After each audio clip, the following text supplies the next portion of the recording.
Before we get started, let's go through some logistics. Please silence your communication devices. Exits are through the kitchen, behind me, the door here, and out through the main hallway. There's coffee, water, and fire extinguishers in the kitchen. There's also several drinks and cookies. Please take those. The person that donated them doesn't want to take them home. Restrooms are at the entrance. Please watch the cords if you come up front. And after the meeting, please help us clean up stacked chairs and take the trash out. So we're not going to do roll call tonight, but I do want to welcome any new members or first-time attendees to NFARL. Could you stand up and give us your name and call sign? I'm Russell, AM 4DM. Welcome to the meeting. Anybody else? New timers, first timers? Okay. Please wear your name badges. If you don't have a name badge, go. Who? Is there another? Yeah, it's W4LKL Neil. I've been a member on and off for years. I just want to rejoin again. Well, welcome. Yay. Thank you. Yeah. So please wear your name badge or your NFARL apparel. We'll talk about the apparel later. If you don't have one, you can order a name badge off the NFARL Mart. And we've got several prizes. We do a 50-50, which you can get a raffle ticket from Fred. For every $1 you get a ticket, and then we split the proceeds 50-50 at the end of the meeting. We also have a raffle, some tickets to the Atlanta Ham Fest, as well as a couple other surprises tonight, so it's a good night for prizes. So, if you come to the meetings, we normally don't mix business with the club meetings, but with pleasure, as Ken says. But the bylaws do mandate that the board of directors do a budget every year in a review of the previous year's spend versus the budget. So we went through that exercise. We actually started it in January and reviewed the 2016 budget to the 2017. And essentially it's break even. Good. As you know, last year we raised the dues. Part of the reason of raising the dues was to ensure, as we looked at the budget out 5 years in 2016, we saw we wouldn't have adequate funds. So what I wanted to do is briefly run through the figures for the club tonight. We're not going to get into detail, but give you a high-level overview. So budget observations, and this is similar to last year, but our costs, we're anticipating a modest increase as we did last year. Really things that are beyond our control, infrastructure, rental, insurance, tags for our trailers and things like that are going to increase. We're staying even. Field day, we have to get permits. We now have to pay Roswell a nominal rental fee for the facility. So we bring those in, and then of course utilities, electricity, internet connections, other things like that. As we've said, membership has remained level for the last couple of years. And so we also need to prepare for contingencies. So if we had a repeater failure or some other infrastructure that we needed to replace, we need to have adequate funds to be able to have those repaired and have a contingency. So our due increase for 2016 to ensure the long-term sustainability of the club. If we go to the next slide, we'll share some details. So, sure, many of you guys have worked in public corporations, and you understand the budget is really just a roadmap. So on our income, we made some assumptions. So we assumed that we'd have a conservative membership count for renewals and new members. And just so you know, the membership accounts for about 70% of our income for the club. The other pieces are apparel, the nuggets that we sell off the NFARL Mart, donations, and things like that. But we count really on that 70%. That's what we can control is the membership dues that we pay on an annual basis. The other part is apparel and club field day, t-shirts that we're selling tonight in the back. Martha's selling those, but we don't include those because they fluctuate in the year. We launched new apparel last year. We had an influx of that, but we anticipate that may level off as we go into 2017, unless new members, so we don't really factor that into the budget. We did, after we prepared the budget and passed it last month, we did receive $1,300 from an estate sale. So that wasn't included in the budget, and from time to time we get donations, or in this case it was an estate sale where we got 50% of the proceeds for selling it for a silent key. So we do have those, and that impacts our bottom income, but you can't count on that every year. From an expense, our assumptions, as I said, nominal increase, and we break them out. There's really 3 buckets for the club. One's what I'll call core expenses. Those are the utilities, repeaters, meeting rental for this place and other places that we rent, insurance, and things like that. And that's about 51% of the budget. The other 2 big buckets are field day and then the holiday party. So those are the 3 big expenditures for the club. Don't have a lot of control over these unless we negotiate better deals with our vendors. The repeater, we actually had a move last year, so we had the expense of moving from the old location to the new location. Field day, we've budgeted expenses about the same as last year. And last year we actually spent about $800 on infrastructure, computers, cabling, and things like that to facilitate that. So we won't have those expenditures this year. So I would think that we're probably about the same for field day, maybe slightly less when we get all the bills paid. And then, of course, this year's our 40th anniversary, so we put a nominal amount in the budget for the 40th anniversary and a holiday party to do some celebrations about that, and we'll talk about that during the activities. So some budget highlights, and I don't think we shared this last year, but wanted to kind of give an overview of cash balance versus annual dues. So our cash balance back in 2014, and this is end of the year, was around $8,885. In 2015, it was $8,900. 2016, we ended the year at $12,097. So based on the budget that we approved, and remember, it's a working roadmap, we anticipate that we'll have $11,000 in income in our cash account at the end of the year. From an annual dues, our dues that we had for 2014 were around $3,930. And we're anticipating for this year $5,100. And that's a very conservative, because one of the things that we did was actually went back and really analyzed, because remember we raised the dues in June of last year, and if you were here prior, we had two options. You had a $20 membership and a $5 family. So now it's a $30, includes members and family, and that was a partial year. So we actually went back and spent some time analyzing it, and I think the number that we've got is pretty conservative. So bottom line, NARFL is really a healthy position. We're cash positive.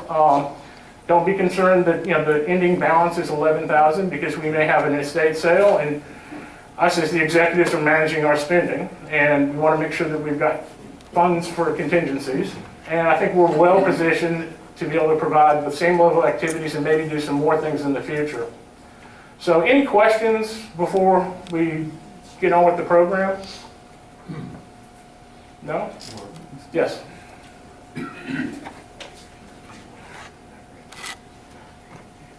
Okay.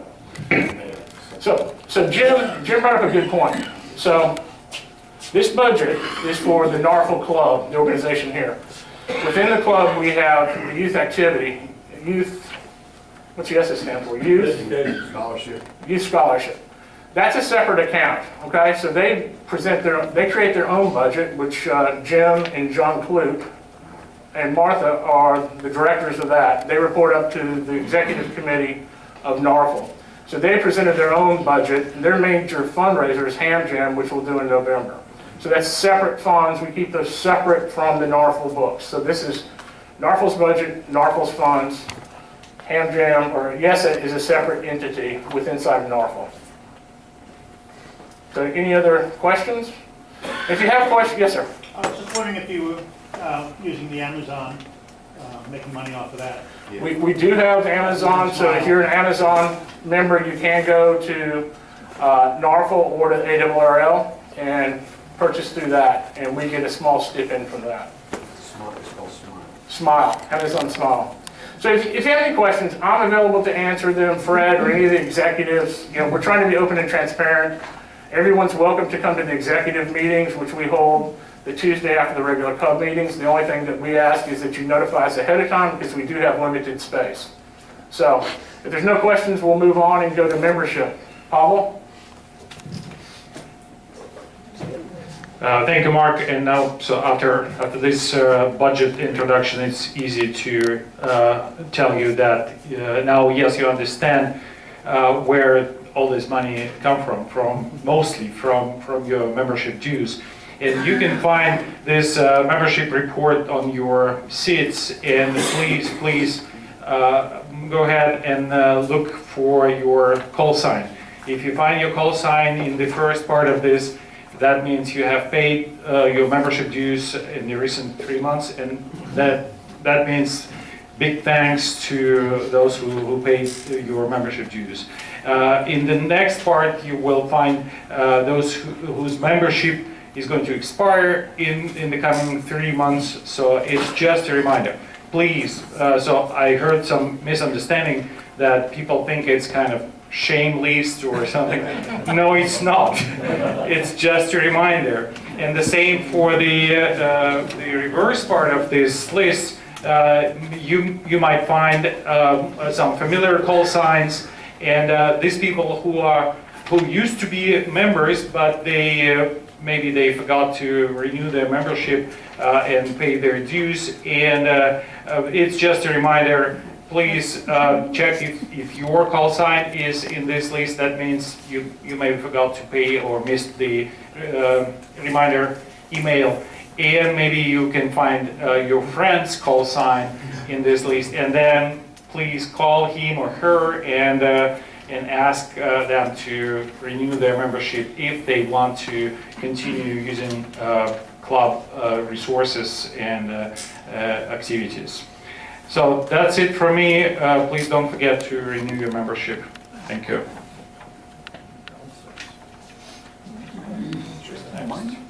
John. Good evening, all. I'll be real quick. I know you've seen the notes on the Georgia QSO party. The deadline is passed to send them in to the official Georgia QSO party.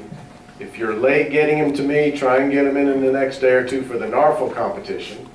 And a lot of people, we've only had 2 club members that actually spelled NFARL, and that was working the N4N, N4F, N4A, etc. There were 5 special stations with those call signs. So if there's more than you 2 out there, or you didn't think about sending it to me, let me know that you did it for a special award for that. Reminder of the Atlanta Hamfest, June 3rd. We'll be celebrating the club's 40th anniversary, as well as doing our usual Hamfest activity and promotions. And hope to see you there. You'll probably be seeing some things on the reflector about coming out to help and attend the table, but I think it's going to be great. And if you haven't been to an Atlanta Hamfest before, it's a great place to network, see things. If you're a new ham, go to the Hamfest. I can't stress that enough. And next slide is, I think you all are aware of our repeater nets. The tech net is every Monday night at 8:30. It runs for a solid hour. We have people checking in from all over the country and around the area. Bob Beeman, K4BB, does a great job as the net control. The Wild Net is on Thursday night at 8 o'clock. They have people from all over the world checking in YLs, and it's just for YLs, but we listen to it. And the Aries Net's on Sunday night at 8:30 on this 14706, where they do a lot of things related to Aries, and they follow it up with digital communication. And if you listen to that, that's fine, but I don't understand what that is because I can't decode it yet. Somebody's going to teach me. Next on activities, John Klute's going to give us an update on Ham Jam, which is going to be very special this year. Thank you, John. Well, how many of you know what Ham Jam is? Or maybe Ham Jam is an event. This will be the 8th one we've held. We always do it in November, and it is an event Saturday morning. It'll be November 11th this year, 8 a.m. to 1 p.m. And the purpose of Ham Jam is to raise money to support youth activities in the greater Georgia area. There is no admission fee to Ham Jam. What we do is sell raffle tickets that give you a chance at prizes, and every year we get some pretty good prizes. I think last year it was an Icon 7300 that we gave away. Yeah. Ask Fred. Ask Fred. Yeah, Fred always wins the prizes. But No, I don't. That's the first one I won. The last year we were criticized a little bit because we didn't get a jump on it. I'm happy to tell you that Fred brought with him tonight 100 sheets of Ham Jam tickets, and the first 2 sheets have already been purchased. So thank you to Alan and thank you to John for being early adopters in the Ham Jam routine. We have 2 speakers confirmed, we're working on a 3rd, and we're working on the prizes, but it really is a worthy cause. The other thing I think you should be proud of is we are very much on the radar with this with the ARRL.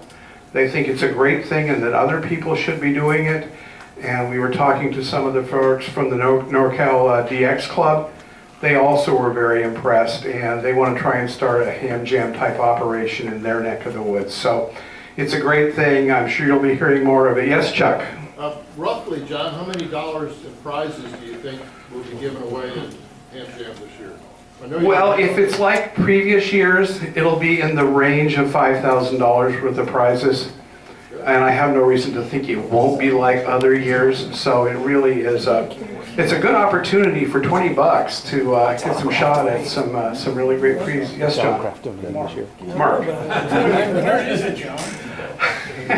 These guys weren't paid to ask these questions. This year, thanks to Martha, we are going to be having Ham Jam at Mill Springs Academy, which is really nice because in going to Mill Springs, the Metropolitan Club was nice, no slam on them, but we're saving over $1,000 in expenses by being able to go to Mill Springs. So that's $1,000 that would have been overhead that this year is going to be available for kids to do things. It's a great deal. John, how are we all going to fit in Martha's classroom?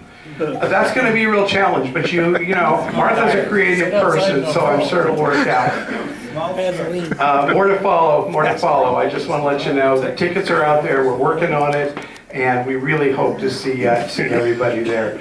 The second thing I would just like to quickly announce for those of you who are cruisers, if you haven't heard, the Quarter Century Wireless Association, Inc. is having a cruise mid-October, leaving Fort Lauderdale, I believe, through the Caribbean. It's a 10, 11-day cruise. It's kind of a long one. It's an opportunity to get on a boat with a number of other hams, do some operating in extra places. If you go to the website, www.qcwa.org, you'll find the detail on the cruise there, and we hope to see as many of you there as possible. John, Yes? mention you do not have to be a member of QD. Yeah, that's true. You don't. You don't have to be a member of QCWA. It's just that's who's sponsoring it. So if you're a ham or a non-ham, but you're interested in going out with hams, feel free. Yes, Jim? Is there any way to operate ham radio from the cruise? There will be ham radio on the cruise. Now that's a whole nother story. That's what call sign to use. It turns out that has generated a whole bunch of how you interpret the rules about the ability to use a club call sign under international rules, but we don't have an hour and a half to go through that debate, so let me sit down. Thank you, John. Rob, can you stand up and give your call sign? You donated the Atlanta Hamfest tickets, and I think you have some for sale tonight? That's me, over here, Oh. oh, this side. Oh, okay, I'm sorry. I do, I have the Atlanta Hamfest tickets for sale for $6. It's gonna be 8 at the door, so you can get them tonight for 6.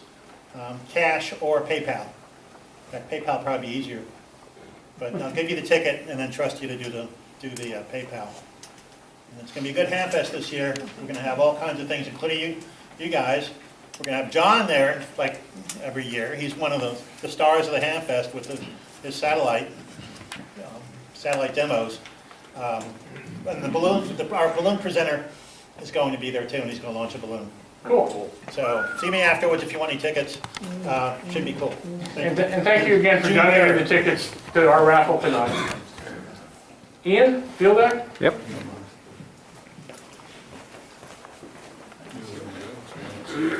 Thank you. I'll be uncharacteristically brief.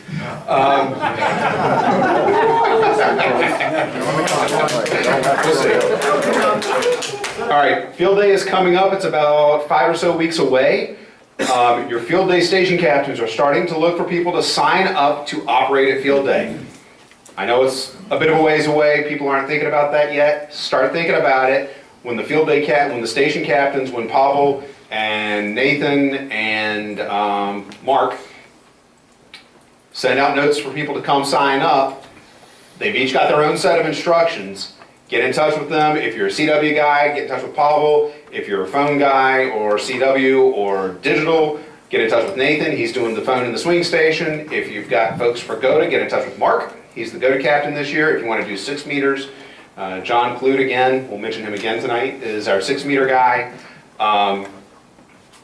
Respond to them, show them that we care, show them we want to have a good field day. Let's get operating slots filled. June 12th is Monday a week before field day. That is the Roswell City Council meeting where I have been told the field day proclamation will be read and given to us as Mayor Wood and the Roswell City Council do every year. Let's fill that city council chamber with green NARFL shirts and show them that we're a force and we appreciate their support as much as they say they appreciate us and what we're doing for the community. Food, email about the picnic will go out sometime probably the week after Memorial Day. Anyone that's been here in the past decade knows we do a great picnic. And that's because of my wife, Lynn, and I'll blow her horn since she's not here to blow it. But probably the best part of Field Day is the picnic. It's one of our big club events every year, like Mark mentioned. And this year she's going to try and find some kind of tie into the 40th anniversary. And contrary to what people may have heard on the repeater or in other conversations, no, I am not jumping out of a cake. Nobody wants to see that. Nobody wants to see that. Just a quick note for the GOTA station for Mark. The GOTA station, to get on the air station, is for any ham licensed in the last 12 months, any ham that has not been active on HF in the last 3 years, or anybody that's not a ham and wants to see what amateur radio is all about. Lastly, we are teaching Radio Merit Badge for the Boy Scouts, so keep looking out on the reflector for that. If you've got kids that are scouts, or if you want to help, John Whitland, K4WIT, is in charge of that. Reach out to him. That is all. Thank you, Ian. Grant, real quick, any areas, 2 minutes or less? Just the usual Sunday night check-in and the digital work that we do afterwards. The other thing is in support of Field Day, K4RA is going to be heading up the safety, and in preparation for that, on June the 10th, which is a Saturday, at 8 a.m. there's going to be a CPR training course at the Fellowship Bible. Is that right, Tim? Fellowship Bible Church. I don't know the room, but it starts at 8 a.m. Then you'll put something on the reflector. And I'll put something on the reflector. The other events that we have quickly, we hope to be involved at Hamfest. People will find these flyers up at the desk for the Aries group. Thank Jim and Scott for the flyers, and we also printed up some of the hard copies of the e-news. Thank you. The other things quickly are the concourse fireworks, which we'll be putting up information on to come, which is in July, and we're going to need help with the 400 hospitality bike and ride. We're going to need about 20 to 25 people on that, so that's upcoming. And then of course this fall is the simulated emergency test. And to John, if he will check in on our Sunday night net, we will get him started on digital work. Perfect. Thank you, Grant. Last 2 things. NARFL Field Day apparel. Bill and Jim have last year, and Fred and Martha, last year t-shirts.